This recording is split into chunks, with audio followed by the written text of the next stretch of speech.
ഇനി വ്രതശുദ്ധിയുടെ നാളുകൾ. വിവിധയിടങ്ങളിൽ മാസപ്പിറവി കണ്ടതിനെ തുടർന്ന് കേരളത്തിൽ നാളെ റമദാൻ 1 ആയിരിക്കുമെന്ന് ഖാസിമാർ അറിയിച്ചു. നാളെ മുതൽ വ്രതാനുഷ്ഠാനം ആരംഭിക്കും. പ്രതികരണത്തിൽ പരിശുദ്ധ റമദാൻ മാസം സമാഗതമായി കഴിഞ്ഞു. വിശ്വാസികൾ കഴിഞ്ഞ റജബ് മാസം മുതൽക്ക് തന്നെ പരിശുദ്ധ റമദാനിനെ പ്രതീക്ഷിച്ചുകൊണ്ടിരുന്ന റമദാൻ നാളെ നമ്മുടെ മുമ്പിൽ എത്തുകയാണ്. ഇന്ന് തന്നെ മാസപ്പിറവി അടിസ്ഥാനത്തിൽ ഇന്ന് തന്നെ റമദാനിലേക്ക് നമ്മൾ പ്രവേശിച്ചു കഴിഞ്ഞിരിക്കുകയാണ്. നമ്മുടെ വ്രതാനുഷ്ഠാനം നാളെ തുടങ്ങുകയാണ്.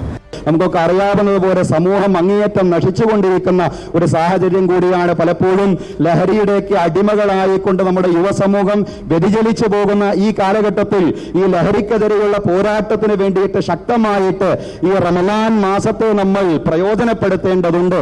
അള്ളാഹു ആ അർത്ഥത്തിൽ തന്നെ പോരാട്ടത്തിന് വേണ്ടിയുള്ള ഈ ലഹരിക്കെതിരെയുള്ള പോരാട്ടത്തിന് വേണ്ടിയുള്ള ഒരു റമദാനായി കൂടി ഈ റമദാനെ പ്രയോജനപ്പെടുത്തുവാൻ നാഥൻ നമുക്ക് തൗഫീഖ് നൽകി അനുഗ്രഹിക്കുമാറാവട്ടെ.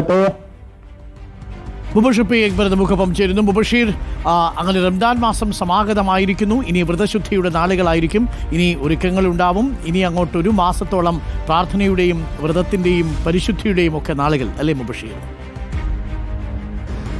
അരുൺകുമാർ, പൊന്നാനിയിലും കാപ്പാട് കടപ്പുറത്തും ആകാശത്ത് പൊന്നമ്പിളിപ്പിറ കണ്ടതോടുകൂടിയാണ് വിശ്വാസികൾ പ്രധാനപ്പെട്ട ആരാധനാകർമ്മമായിട്ടുള്ള വ്രതാരംഭത്തിലേക്ക് കടക്കുന്നത്. നാളെ റമദാൻ 1 തന്നെ വിശ്വാസികളെ സംബന്ധിച്ച് പ്രധാനപ്പെട്ട 30 ദിനരാത്രങ്ങളാണ് ഇനി വരാൻ പോകുന്നത്. കരുതലിൻ്റെ, സ്നേഹത്തിൻ്റെ, സഹനത്തിൻ്റെ, ത്യാഗത്തിൻ്റെ, അതോടൊപ്പം തന്നെ ആത്മനവീകരണത്തിൻ്റെയൊക്കെ തന്നെ നാളുകളായി റമദാൻ മാസം മാറുമെന്നുള്ളതാണ്. റമദാനു വേണ്ടി നേരത്തെ തന്നെ വിശ്വാസികളൊക്കെ തന്നെ ഒരുങ്ങിക്കഴിഞ്ഞിരുന്നു. വീടും പരിസരമൊക്കെ തന്നെ വൃത്തിയാക്കി, പള്ളികളൊക്കെ തന്നെ പുതിയ ചായം പൂശി മനോഹരമാക്കി വിശ്വാസികൾക്ക് വേണ്ടി കാത്തിരിക്കുകയാണ്. എൻ്റെ പിൻഭാഗത്ത് കാണുന്ന കടലുണ്ടി കോർണിഷ് മസ്ജിദിൻ്റെ മനോഹരമായിട്ടുള്ള ദൃശ്യങ്ങളൊക്കെ തന്നെ നമ്മൾ കാണുന്നുണ്ട് എന്നുള്ളത്. ആ വിധത്തിൽ വിശ്വാസികളെ സംബന്ധിച്ച് തറാവീഹ് നമസ്കാരം പോലെയുള്ള രാത്രി നമസ്കാരങ്ങളും ഇഫ്താർ പോലെയുള്ള സംഗമങ്ങളൊക്കെ തന്നെ പ്രധാനപ്പെട്ട കൂടിച്ചേരലുകളായി ഈ റമദാൻ മാസത്തിൽ മാറുമെന്നുള്ളതാണ്. അതോടൊപ്പം തന്നെ മതപണ്ഡിതർ വിശ്വാസികൾക്ക് ഇത്തവണത്തെ റമദാൻ മാസത്തിൽ പ്രധാനമായും മുന്നോട്ട് വെക്കുന്നൊരു സന്ദേശം എന്നുള്ളത് സമകാലിക സാഹചര്യത്തിൽ നിരവധി സംഭവങ്ങൾ ലഹരിയുടെ അമിത ഉപയോഗം മൂലം സമൂഹത്തിലുണ്ട്. അതുകൊണ്ട് തന്നെ ഇത്തവണ റമദാൻ മാസത്തിൽ നോമ്പനുഷ്ഠിക്കുന്ന വിശ്വാസികൾ അത് ലഹരിക്കെതിരായിട്ടുള്ള ഒരു പോരാട്ടം എന്ന രീതിയിലുള്ള പ്രതിജ്ഞ എടുത്തുകൊണ്ട് നോമ്പനുഷ്ഠിക്കണം എന്നുള്ളതാണ് മതപണ്ഡിതരൊക്കെ തന്നെ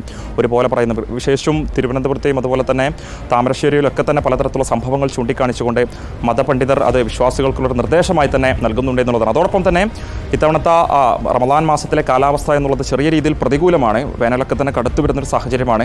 അതുകൊണ്ട് തന്നെ അതിനനുസരിച്ചുള്ള ഭക്ഷണ രീതികളൊക്കെ തന്നെ റമദാൻ മാസത്തിൽ അനുകരിക്കണം, അല്ലെങ്കിൽ ആ രീതിയിലുള്ള ഭക്ഷണ പദാർത്ഥങ്ങളൊക്കെ തന്നെ ഉപയോഗിക്കണം എന്നുള്ളതാണ് മതപണ്ഡിതർ ചേർത്ത് പറയുന്നത്. എന്തായാലും മതസാഹോദര്യത്തിൻ്റെ വലിയ മാനവികതയുടെ സന്ദേശം നൽകുന്ന നോമ്പനുഷ്ഠാനം, വ്രതാരംഭം നാളെ തുടങ്ങാൻ പോകുന്നു എന്നുള്ളത് തന്നെയാണ് വിശ്വാസികളെ സംബന്ധിച്ച് വലിയ സന്തോഷം നൽകുന്ന കാര്യവും. Arunkumar, thank you Mubashir. എല്ലാ ഇസ്ലാം മത വിശ്വാസികൾക്കും റംദാൻ ആശംസകൾ.